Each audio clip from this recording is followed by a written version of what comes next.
Every durable plan starts with an honest baseline, and that means assessing strengths, gaps, and time constraints without judgment.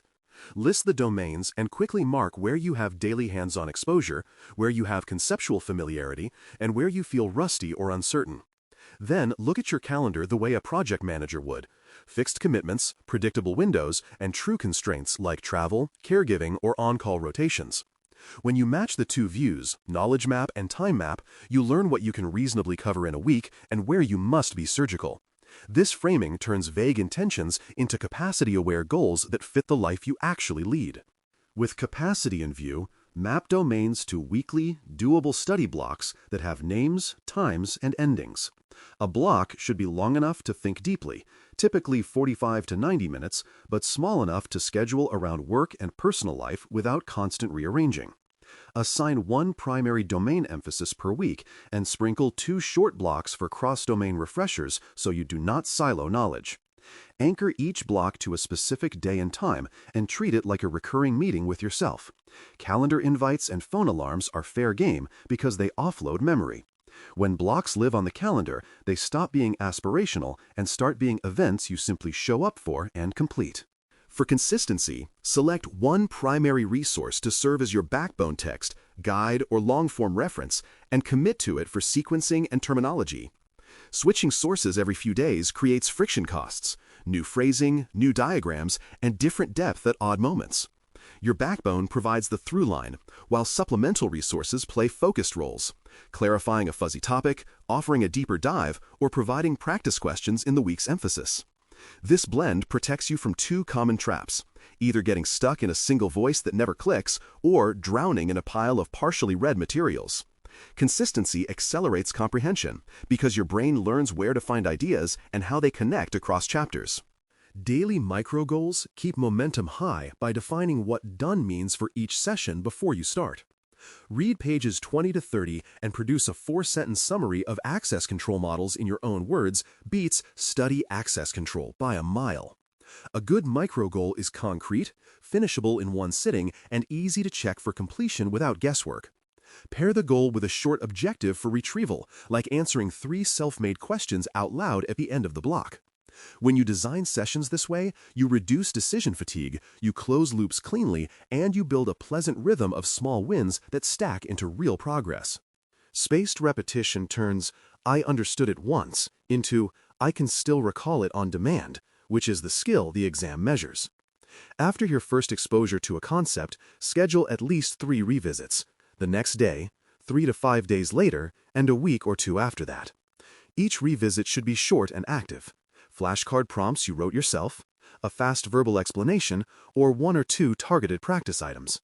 Weak areas get shorter intervals between reviews, strong areas get longer intervals, and the schedule lives in your calendar or a simple spaced repetition app. The outcome you want is reliable retrieval under mild stress, not perfect recall in ideal silence. Mix concept review with short practice bursts so understanding and application grow together rather than in isolation. A healthy ratio is 20 to 30 minutes of reading or note-making, followed by 5 to 10 minutes of practice items that force you to apply terms to a scenario. When a practice item exposes a gap, do not panic. Treat it as a pointer back to a specific paragraph or diagram and revise your notes in that spot. Over time, these small loops convert passive familiarity into active skill, and you stop being surprised by item phrasing. The reward is confidence rooted in evidence. You have seen the idea, used it, and corrected your misunderstanding while it was still small. A weekly mini-assessment is your early warning radar, not a final exam, and it should be brief, repeatable, and diagnostic. 20 to 30 mixed questions with a strict time cap will tell you whether your pacing and recall are improving in the current emphasis. Review the results the same day while memory is fresh, and adjust next week's plan by promoting one weak topic and demoting one area that is already reliable. Resist the urge to overhaul everything. Instead, steer 2 or 3 degrees each week and let compounding work. This habit keeps your plan honest because it aligns effort with evidence rather than with moods or hunches. Memory anchors and teach-back moments make knowledge sticky by tying abstract terms to something you cannot easily forget. An anchor might be a short story from your own environment, a misconfigured group policy that cascaded, or a vivid analogy that captures a constraint you often see in the field. Teachback is even stronger. Explain a tricky idea to a colleague or to your future self in a voice memo, then keep that recording in your notes. When you can explain a control objective in plain language without reading, you own it, and the explanation becomes a reusable scaffold for later reviews.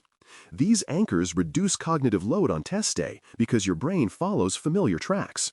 Your brain is part of your system, so plan rest, exercise, and cognitive recovery windows with the same seriousness you give to study hours. Sleep consolidates memory. Short walks or light workouts clear mental residue that otherwise turns into diminishing returns. And real breaks, without screens, restore attention for the next block. Protect one off day each week where your only responsibility is the mini assessment and an easy review. Then let the rest of the day breathe. Professionals often find that protecting recovery time increases total learning per week even if it reduces hours on paper. Fatigue looks like forgetfulness. Recovery looks like clarity. Accountability check-ins help the plan survive rough weeks because they transform private goals into shared commitments. Ask a peer to meet for 15 minutes every week to state what you finished, what slipped, and how you will adjust. Keep it light, honest, and data-driven. No performative guilt, no hero stories, just a snapshot and a nudge.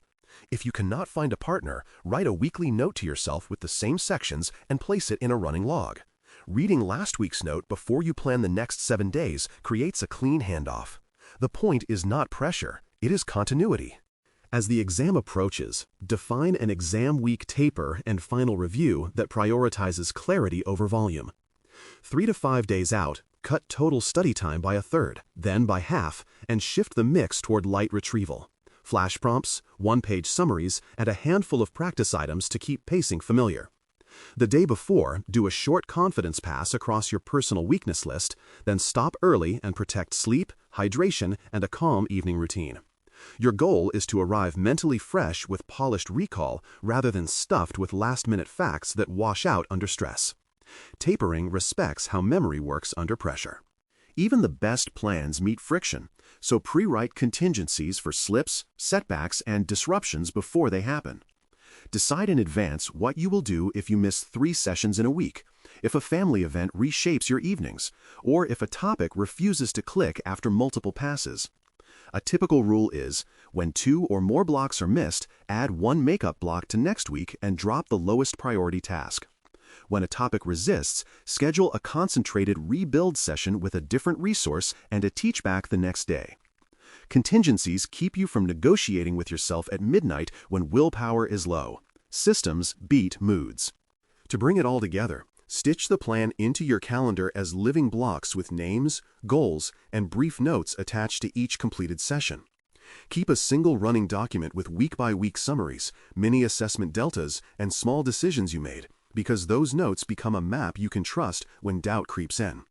Over a few weeks, you will see a pattern. Shorter ramps to focus, faster retrieval on old material, and steadier pacing on mixed practice. That is what progress looks like in adult learning, quiet and cumulative. Stay faithful to the routine, and the routine will carry you. In closing, Episode 2 delivered a realistic SSCP study path that starts with honest capacity, converts domains into weekly blocks, balances one primary resource with targeted practice, and protects memory through spaced repetition, teachbacks, and weekly diagnostics. You also built guardrails for energy rest and recovery, and for resilience, accountability, and contingencies, so the plan holds when work or life gets loud. The immediate move is concrete. Schedule your first 4 weeks of study blocks on the calendar, including mini assessments and 1 protected recovery day per week. When your plan is visible, specific, and kind to your real life, progress stops being a wish and becomes your new default. Thanks for listening. For more audio courses, daily newsletters, and more, please visit baremetalcyber.com.